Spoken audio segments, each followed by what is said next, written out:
पूरा कैमरा मार मारेगा आपस में जो ऐसा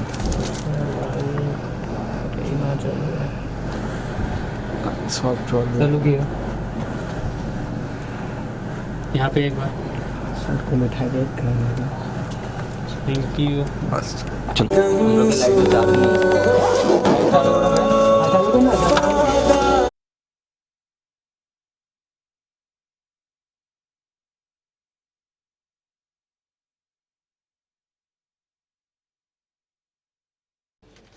सर बता दीजिए कब शुरू करना है।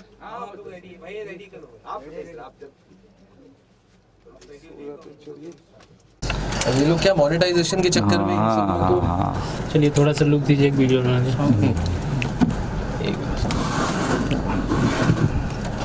Yes yes yes just 2 minutes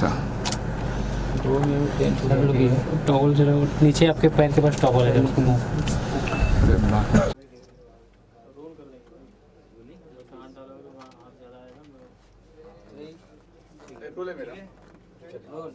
वादा हमसे करो सर गाना रिलीज हो चुका है, सावी फिल्म का ये गाना है और के सर का ये आखिरी गाना कहा जा रहा है। और पीयूष शुक्ला जी आपका बहुत बहुत स्वागत है। गाने से आप एज ए म्यूजिक कंपोजर भी जुड़े हैं। आई थिंक गाना आपने शायद गाया भी है उसमें छठ तक थोड़ा सा एक्सप्लोर करें कैसी जर्नी रही वादा हमसे करो। वादा हमसे करो आई थिंक ये गाना बहुत स्पेशल है मेरे लिए हर तरह से बिकॉज अगर मैं शुरू से शुरू करता हूँ तो के जो हैं के sir I think he is one of the top singers we have in India or I would say the world and I have grown up listening to his voice to his songs. बचपन से सुनते आ रहे हैं उनकी आवाज़ इतनी मधुर और उनके इतने अच्छे गाने। तो हमेशा से एक ख्वाहिश थी बचपन से कि यार कभी इनके साथ कुछ कोलैबोरेशन करूँ, इनके साथ कोई गाना करूँ और इस गाने के थ्रू मुझे ये मौका मिला एंड मैं इतना एक्साइटेड हूँ और इतना खुश हूँ कि ये गाना करने का मुझे मौका मिला। और ये आई थिंक ये के सर का लास्ट गाना है जो उनका कोलैबोरेशन है एंड विशेष फिल्म्स के साथ, मुकेश भट्ट के साथ एंड भूषण जी टीसीज इन सब के साथ। बिकॉज अगर आप देखेंगे तो विशेष फिल्म्स एंड के इनका कोलैबोरेशन और इनका एसोसिएशन बहुत पुराना है, बहुत सालों से है। I think they have given us amazing albums and amazing songs in this years. So ये गाना जो आखिरी है वादा हमसे करो फ्रॉम द मूवी सावी जो आया है, तो ये मेरे लिए बहुत स्पेशल है और बहुत खुश हूँ मैं कि आज ये गाना आप सबके सामने है और आप सब लोग इतना प्यार दे रहे हैं और पसंद कर रहे हैं। क्या के एज ए सिंगर से काफ़ी इंस्पायर्ड रहे क्योंकि ये 20 साल पहले का जो एक वक्त था उस तरह का दौर का गाना फील आ रहा है, वैसे ही आ रहा है कुछ तो उस बारे में क्या कहेंगे आप? ये गाना एक्चुअली अगर आप देखेंगे तो ये गाना बहुत रोमांटिक गाना है, बहुत साधारण सिंपल गाना है। बट ये कहते हैं ना कि जो सिंपल लगता है वो ही सबसे ज़्यादा मुश्किल होता है। बट मैंने हमेशा से यही कोशिश की है कि मैं जो अपने गाने गाऊँ या जो अपने गाने बनाऊँ वो लोगों तक पहुँचे, वो लोगों के दिलों तक पहुँचे। ये मेरा सबसे इम्पोर्टेंट एस्पेक्ट रहा है म्यूज़िक में कि कितने व्यूज़ हो रहे हैं, क्या चल रहे, क्या सब कर रहे हैं, ये सब चीज़ों में मैंने कभी इतना ध्यान नहीं दिया, ना मैं कभी देता हूँ। मुझे बस एक ऑनेस्ट गाना बनाना और बस वही कोशिश की है कि ये गाना उस हिसाब से बनाया। एंड आई रिमेंबर जब ये धुन मैंने बनाई थी, ये धुन मैंने आई थिंक आज से 2018 या 2019 में ये कंपोज़ किया था मैंने गाना। और ये गाने के शब्द कुछ और थे। तो उसके बाद मैं मिला मुकेश भट्ट जी से, भट्ट साहब से, उन्हें मैंने ये गाना भेजा था और उन्होंने ये गाना जैसे ही सुना उनको ये गाना बहुत पसंद आया और उन्होंने मुझे कॉल किया। आई थिंक ये कोविड के टाइम की बात है, तो मैंने उन्हें गाना भेजा था और उनका इंस्टेंटली मुझे कॉल आया था कि Piyush this is a beautiful song, ये गाना बहुत ही स्पेशल है, सो ये गाना हम डेफिनेटली करने वाले, ये गाना मुझे बहुत पसंद आया। सो देन उसके बाद हम लोग मिले और मिलने के बाद हम लोगों ने जैसे ही हम लोग बैठे थे, हम लोग डिसाइड कर रहे थे कि किसे हमें गवाना चाहिए। तो सबसे पहले हम दोनों के जहन में ये आया कि आई थिंक इट्स अ के सॉन्ग, क्योंकि के की जो आवाज़ है और जो उनका स्टाइल ऑफ म्यूज़िक है तो वो बहुत कहते हैं ना कि उसको और ग्रैंडियर में अगर लेके जा सकते हैं तो वो एक ही आवाज़ है, सो वो के सर थे. सो देन वो आए and then that's how the song became. पानी आ रहा था, पानी आ रहा. मुझे उस दौरान की यादें जब रिकॉर्डिंग हो रही थी, तो रिकॉर्डिंग के दिनों की यादें जब के जी रिकॉर्डिंग कर रहे थे स्टूडियो में, तब कोई यादें आपकी को शेयर करेंगे? बहुत सारी यादें हैं. आई थिंक के सर के साथ आई रिमेंबर जब उन्हें ये गाना भेजा था और उनको ये गाना बहुत पसंद आया था, तो वी डिसाइडेड कि हम लोग ये गाना डब करते हैं. एंड जैसे ही वो स्टूडियो में आए और जो I think the kind of energy he has, I think he is an amazing artist, but more than that he is an amazing human being I would से. बहुत ही अच्छे इंसान है. और हम लोगों ने इतनी मस्ती की है during the recording, during the making of वादा हमसे करो. इतना मज़ा आया हम लोगों ने, मतलब कहते हैं ऐसे लगा ही नहीं कि हम लोग कुछ रिकॉर्ड कर रहे हैं. और ये मेरा पहला गाना था जो मैं के सर के साथ रिकॉर्ड कर रहा था, और मुकेश भट्ट जी के लिए मैं ये गाना कर रहा था, भूषण जी एंड एवरीवन. सो ये गाना मेरे लिए बहुत ही स्पेशल रहा था. एंड हम लोगों ने इतनी मस्ती की है, मतलब like during the making of the song, and we were just enjoying the process because he was so much in love with the melody and he was like कि यार आजकल ऐसे गाने मतलब आते नहीं हैं और तुमने मुझे याद किया ये इस गाने के लिए, तो मैं I am more than excited and I am more than happy. And even during the making of the song वो मुझे कितने सारे अपने स्ट्रगल्स, अपने किस्से बता रहे थे पुराने टाइम में कि how he started. He was a radio jockey पहले, वो दिल्ली से थे. फिर उसके बाद उन्होंने कैसे अपनी जर्नी शुरू की, एड्स और जिंगल्स में गाने लग गए. And then so that was so inspiring for me as an artist. And I was so much into him that इतना उनसे सीखने मिला कि मतलब वो मुझे बता रहे थे कि यार मैं कहीं आ नहीं जाता हूँ, नहीं रहता हूँ, मैं थोड़ा एकदम, because he was a very shy kind of person, he was a very family oriented person, so he was always in his zone. But ये गाना उनको इतना पसंद आया और हम लोगों ने इतना मज़ा किया during the recording. And also जब ये गाने का जो ड्राफ्ट था वो मैंने गाया हुआ था. And I had told him कि इसमें एक आलाप है लाइक हो ना ना ना ना ना ना ना ना ना. सो आई टोल्ड हिम कि सर ये अगर आप आपकी आवाज़ में, ही इज़ लाइक कि नहीं ये तू तेरी आवाज़ में ही रख, कि तेरी आवाज़ इतनी अच्छी लग रही है that you have to keep it in your voice and you keep, क्योंकि तुमने बहुत अच्छा गाया है. So I think that's really very kind of him and very sweet of him. So ऐसी we had an amazing time during the recording of the song. जिस दिन आपने सुना ये बात कि के जी नहीं रहे हमारे बीच, मानता हूँ आंखों में आंसू आए होंगे आपके भी? वो दिन तो मतलब कहे तो I think that was the darkest day of the industry of India I would say, क्योंकि मुझे याद है मैं उस दिन स्टूडियो में ही काम कर रहा था. एंड स्टूडियो से निकल के मैं घर पहुंचा और पहुंचने के बाद I got a call from one of my friend और समवन कि यार दैट सिंगर के with home you worked he is no more. So मेरा रिएक्शन ऐसा था, मैं बोला यार कुछ भी मत बोल, मजाक मत कर, क्या बात कर रहा है तू. कि नहीं है भाई, हर जगह पे एकदम आ गया, he was in a concert और ऐसे एकदम ये था. एंड आई वॉज शॉक्ड, मतलब मैं 5 मिनट के लिए पॉज हो गया कि मुझे समझ में नहीं आ रहा था कि मैं क्या रिएक्ट करूँ. मतलब लाइक मैंने एकदम ब्रेक डाउन हो गया था मेरा ऑनेस्टली. और मुझे इतना बुरा लगा, मतलब मैं मेरे पास कुछ एक्सप्रेशन नहीं थे कि मैं इस चीज़ को कैसे बयां करूं. बिकॉज बचपन से ख्वाहिश थी मेरी कि to collab with this amazing singer.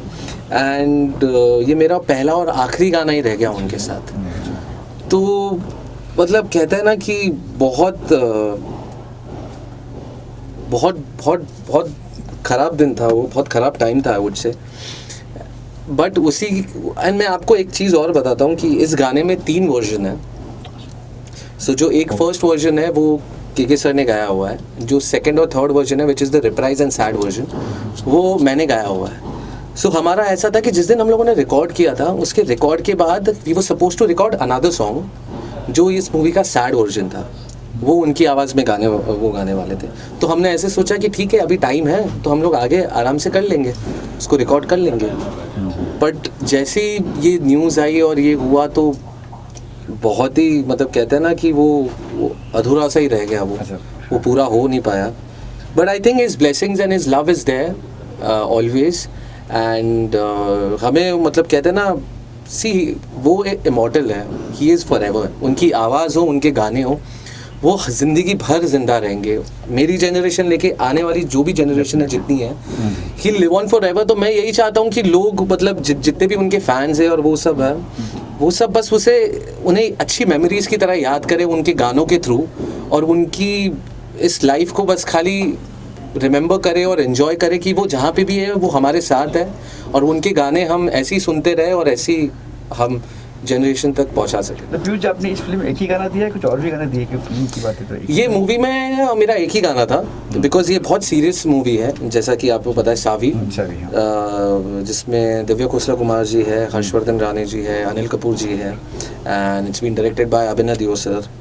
तो ये मूवी बहुत ही मतलब कहते हैं बहुत ही serious. It is about women empowerment somewhere. So ये मूवी में बस ये एक ही गाना था मेरा, बट इसके 3 वर्जन्स हैं. सो टोटल ऐसे 3 गाने हैं. तो आप जो सैड वर्जन है इस मूवी का, तो उसको हम लोगों ने जो सिचुएशन है, अगर आप मूवी में जब वो गाना प्लेस आएगा तो वो बहुत ही एकदम लो फेज में रहेगा. तो उसके जो लिरिक्स भी हम लोगों ने उसी स्क्रिप्ट और उसी थॉट के हिसाब से हम लोगों ने चेंज किए और बनाए थे. सो वैसे ही ये गाना आया. रिस्पॉन्स क्या पब्लिक का इस गाने को लेकर, अगर बात करिए, आपको क्या रिस्पॉन्स मिल रहा है फैंस से, दोस्तों से? मुझे तो रिस्पॉन्स मतलब इतना ओवरवेलमिंग मिल रहा है, and I am so happy and I am so excited honestly. ये गाना जिस दिन ये मूवी रिलीज, इसका ट्रेलर आया था and we got to know about it, so I was so much excited to it. And जिस हिसाब का रिस्पॉन्स ऑडियंस दे रही है, इतना प्यार दे रहे हैं, के फैंस हो, जितने सारे हो, everyone is loving the song. It's trending आज आई थिंक 3 दिन हुए हैं, and it has cross more than 5.5 or 6 million on YouTube, and it is trending on 18 or 17 from the last 3 days.